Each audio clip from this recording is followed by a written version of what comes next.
Hi, I'm Rachel Monroe, and for years my sister painted me as the family's disgrace. She never missed a chance to mock me, even in front of strangers. But the day she tried to ruin me in front of a doctor, fate brought someone through the door who turned her lies into dust. The first time I remember understanding that my sister and I lived in two different worlds. I was 7 years old.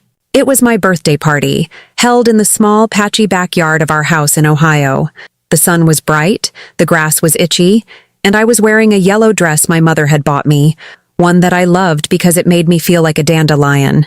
My friends from school were there, and we had just finished a chaotic game of tag. My father carried out the cake, my mother beaming behind him. They set it on the picnic table. It was a simple sheet cake with my name, Rachel, written in wobbly, blue icing. I was thrilled. But then, my mother clapped her hands together. "Okay, everyone, before we have cake, presents for the birthday girl." My father brought out a large, beautifully wrapped box. It was covered in shiny pink paper with a perfect silver bow. I had never seen a present so grand. My heart thumped. I reached for it, my small hands trembling with excitement. "Oh, not that one, sweetie," my mother said, gently pushing my hands away. "That's a special present for later." My friends gave me their gifts, coloring books, a set of jacks, a doll.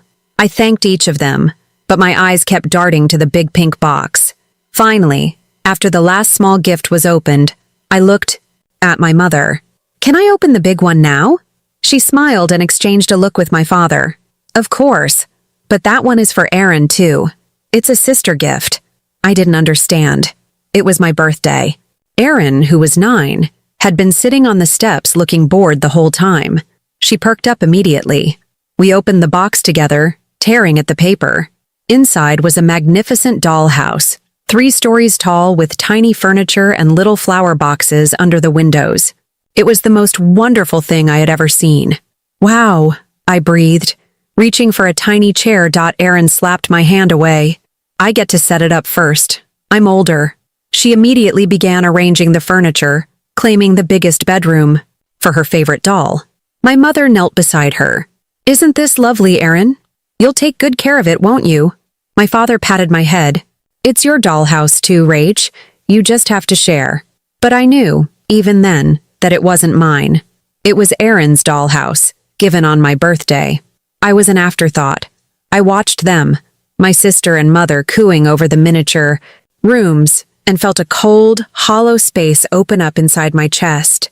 I looked down at my yellow dress and no longer felt like a dandelion. I just felt small.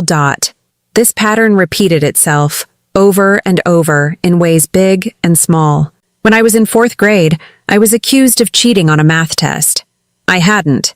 The boy behind me had been copying my answers, and the teacher saw me looking back to tell him to stop. I was sent home with a note. I was terrified, crying as I tried to explain to my parents what really happened. My father looked stern. My mother looked disappointed.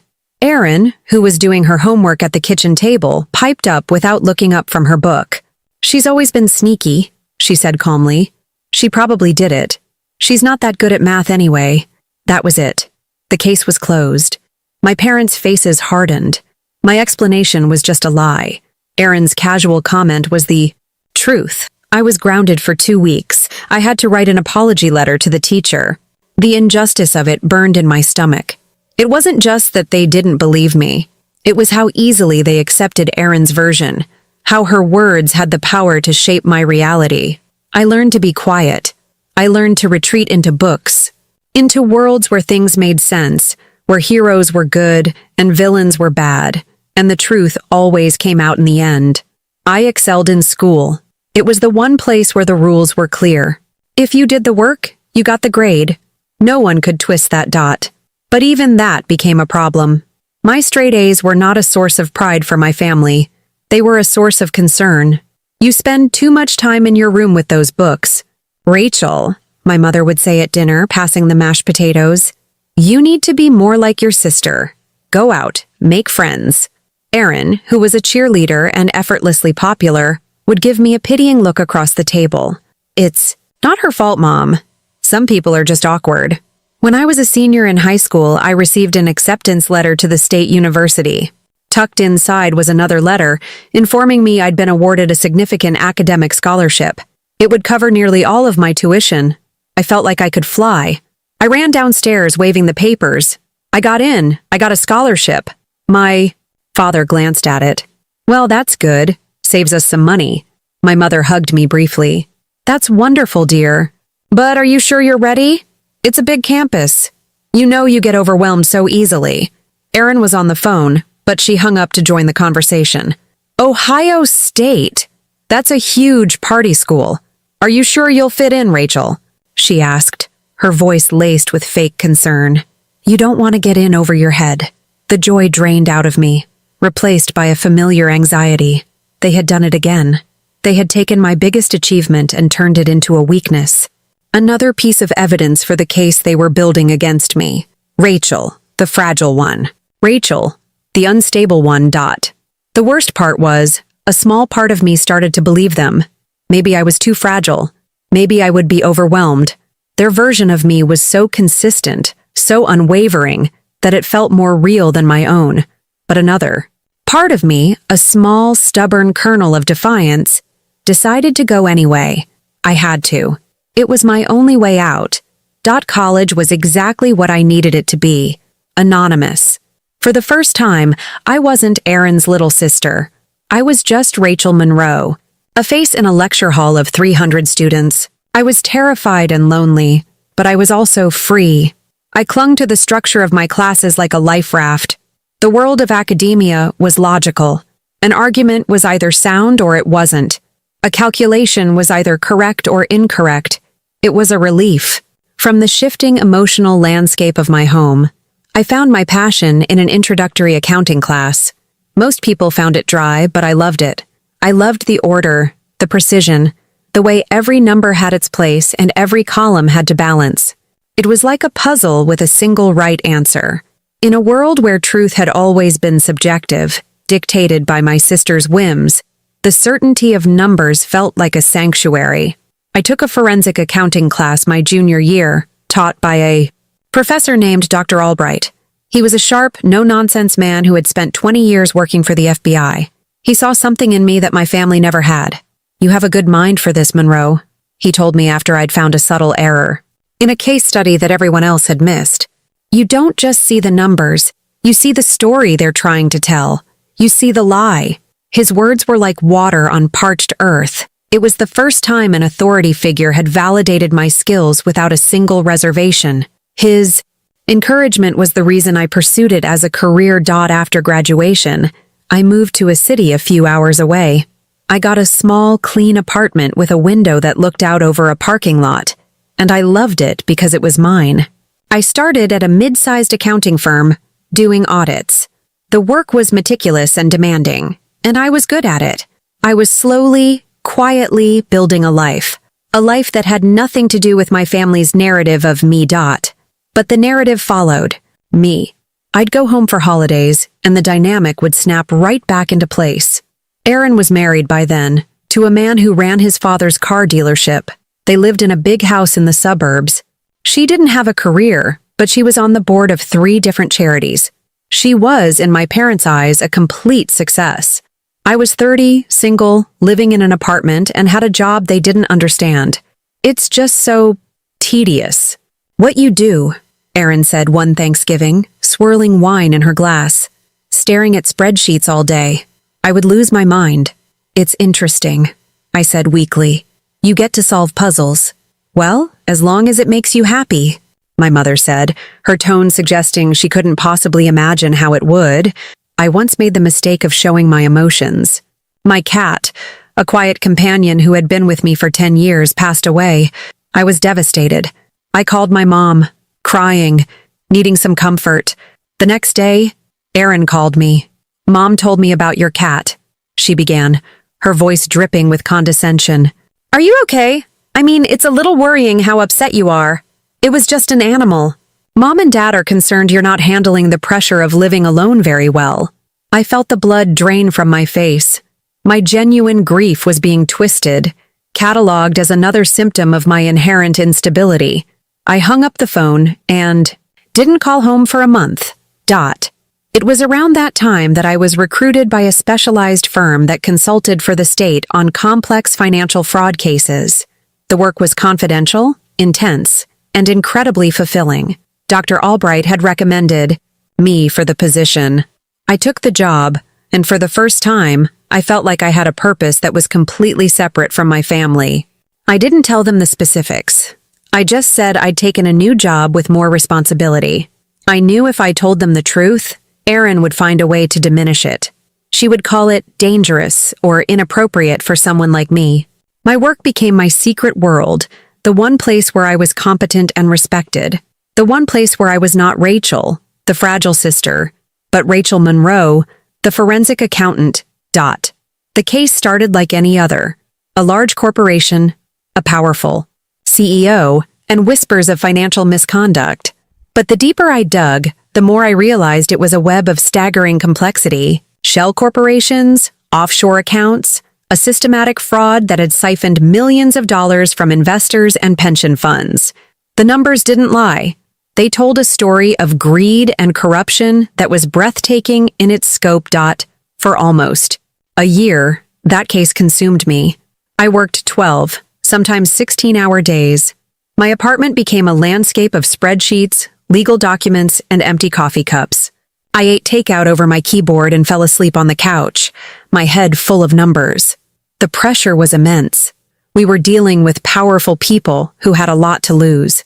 The state prosecutor's office was building its case almost entirely on the evidence I was uncovering. The work was isolating. I couldn't talk to anyone about it. My colleagues and I spoke in code. I felt the weight of the secrets I was carrying. The stress began to take a physical toll. I had constant headaches. I lost weight. Sometimes at my desk, the room would tilt for a second, the numbers on the screen blurring into meaningless squiggles. A few weeks before everything came to a head, my mother called. "We haven't heard from you, Rachel. Are you all right?" "Erin said you sounded strange the last time you spoke." Erin and I hadn't spoken in 2 months. "I'm fine, Mom. Just busy with a big project at work." "You're always busy with work," she sighed.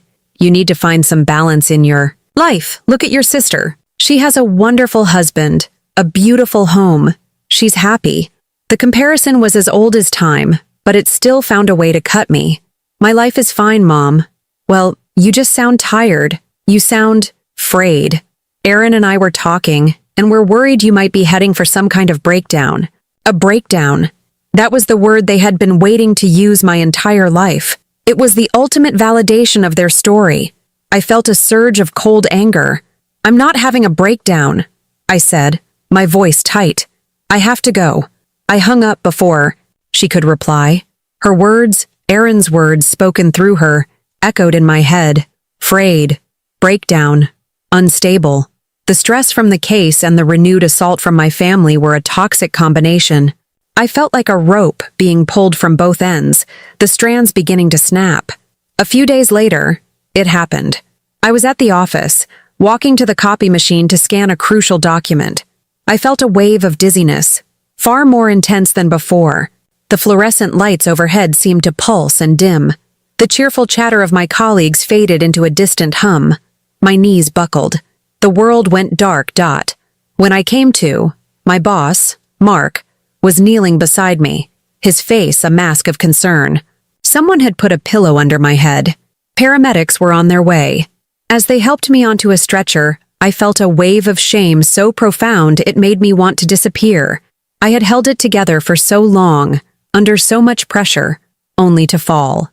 Apart over something as simple as walking across a room. Mark insisted on calling my emergency contact. I hadn't updated it in years. It was still my parents' number. He promised he would drive to the hospital to meet me there. And that's how, an hour later, I found myself lying in a sterile emergency room cubicle, the thin curtain doing little to muffle the sounds of the hospital. And that's how my sister Erin came to be there. My parents, of course, had called her. She was the capable one, the one who handled things. She walked in not with a look of concern, but with a look I knew all too well. It was a look of opportunity. The paper on the examination table crinkled under me with every nervous shift of my weight. The air in the small hospital room was cold and smelled of antiseptic, a clean, sharp scent that did nothing to calm the frantic beating in my chest. My work clothes felt rumpled and wrong in this place. Aaron had arrived 10 minutes ago, all brisk efficiency and feigned worry. "Oh, Rachel, what have you done to yourself now?" she'd said, kissing the air beside my cheek. Now, she was perched on the visitor's stool, looking perfectly put together as always, her legs crossed elegantly at the ankle. The doctor, a man with tired eyes and what had seemed like a kind face, was asking me routine questions. "Any history of fainting? Dizziness? Chronic stress?" I opened my mouth to explain the crushing workload, the sleepless nights, the year of relentless pressure. But Erin's voice sliced through the air first. "She's probably on drugs," she said. The words were casual, dropped into the quiet room like a stone into a still pond. A small, knowing smirk played on her lips as she looked at the doctor, sharing a secret. "She's always been unstable." The doctor's pen stopped scratching on his notepad. His kind eyes flickered from Aaron to me, and the kindness was gone. It was replaced by a professional coolness, a sudden distance. In that one moment, I wasn't a patient with a potential medical issue anymore. I was a liability. I was an unreliable witness to my own life. I felt my dignity, already frayed from the embarrassment of collapsing, begin to unravel completely.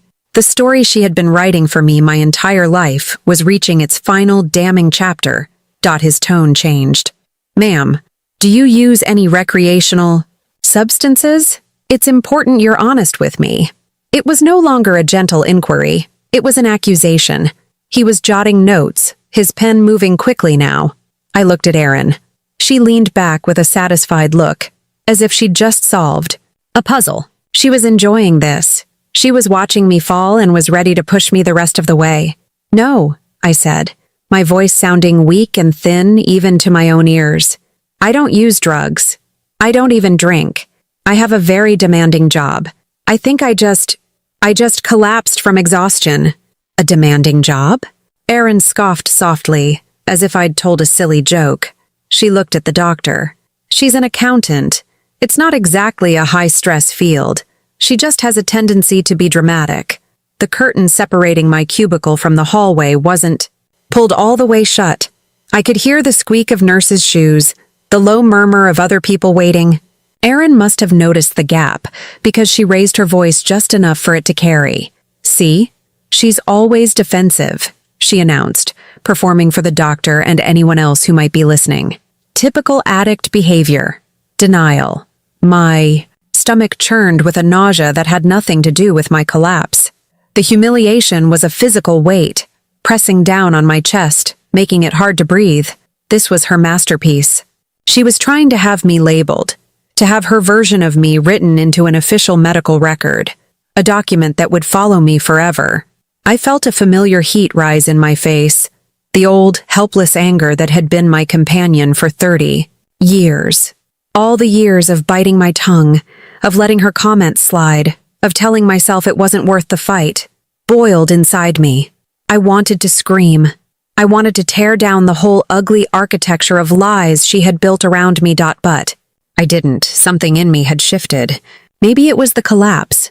Maybe it was just 30 years of exhaustion. I went quiet. I looked down at my hands, then at the worn leather bag sitting on the floor beside me. My fingers twitched. Inside that bag was a thick file folder, a copy of the case summary I was supposed to have scanned. It was heavy with papers, heavy with facts, heavy with the truth of my life's work. It was proof. Not proof that I wasn't a drug addict. How do you prove a negative? But proof of who I really was. Proof of the competent, meticulous person I had become when no one in my family was looking. I clutched the handle of the bag, my knuckles white. Suddenly, a sharp knock echoed on the doorframe, making all three of us jump. The door swung open before the doctor could even respond. A tall man in a dark, well-fitting suit stepped inside. He had a serious face and an air of complete authority that seemed to suck all the air out of the small room. He held up a badge. "Sorry to interrupt," he said, his voice calm and firm. "I'm David Sterling from the state prosecutor's office. I'm assigned to the Monroe case. I need to speak with Rachel Monroe immediately. The room froze. The air turned to ice. Aaron's smug expression dissolved into a mask of pure confusion. The doctor stared, his pen hovering over his clipboard. I just looked at the man, my heart doing a slow, heavy drum roll in my chest. The Monroe case. He meant my case. Mr. Sterling's eyes found me on the exam table. Rachel Monroe? He asked. Nodded, my throat too tight to speak. He stepped forward, his gaze briefly flicking over my sister and the doctor as if they were furniture. He placed a thin briefcase on the small counter and opened it, pulling out several folders that looked just like the one in my bag.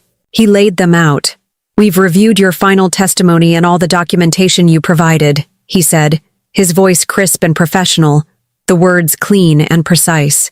The patterns you uncovered, the offshore accounts, it was exceptional. Work? The grand jury is meeting next week and we need you to testify. Your findings are the backbone of this entire case. Erin's jaw dropped. A small, disbelieving sound escaped her lips. Testify? Her? You must be mistaken. She's not well. She just collapsed. The prosecutor finally turned his gaze to her, a flicker of annoyance in his eyes. There's no mistake, he said flatly. Miss Monroe's work has been invaluable to the state. We've had a security detail on her for 2 weeks because of the sensitive nature of her findings. She's perfectly well, just overworked. He turned back to me. Which is why your collapse doesn't surprise us. Your boss, Mark, called me. He was concerned. The doctor's face was a picture of dawning comprehension. The suspicion vanished instantly, replaced by something that looked like awe, and then deep, professional respect. He slowly lowered his clipboard, looking at me as if for the first time. The entire narrative of the room had been rewritten in 30 seconds. I slid off the exam table, my legs feeling steady for the first time all day. I looked at Erin.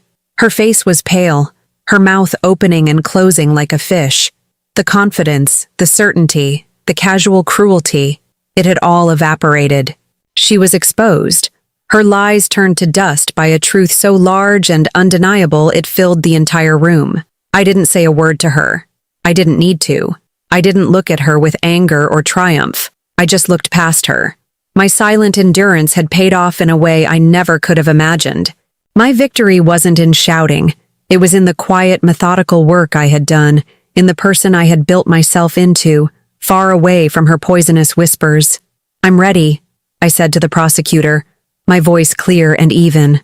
I picked up my bag and followed him out of the room. I did not look back. Every step I took down the bustling hospital corridor felt firm and deliberate. For once, the silence came from Erin, not Rachel. Her inability to speak, to conjure another lie, was the only victory speech I would ever need. Outside, comma. The evening air was cool on my skin. I took a deep, steadying breath, the scent of city rain and exhaust filling my lungs. It was the smell of the real world, my world, and it had never smelled so sweet. My sister's lies couldn't touch me anymore. The truth had walked into the room at the perfect moment. Sometimes justice arrives without a word. Have you ever had a family member twist the truth against you? Comment your story, hit like, and subscribe for more powerful tales where betrayal meets justice.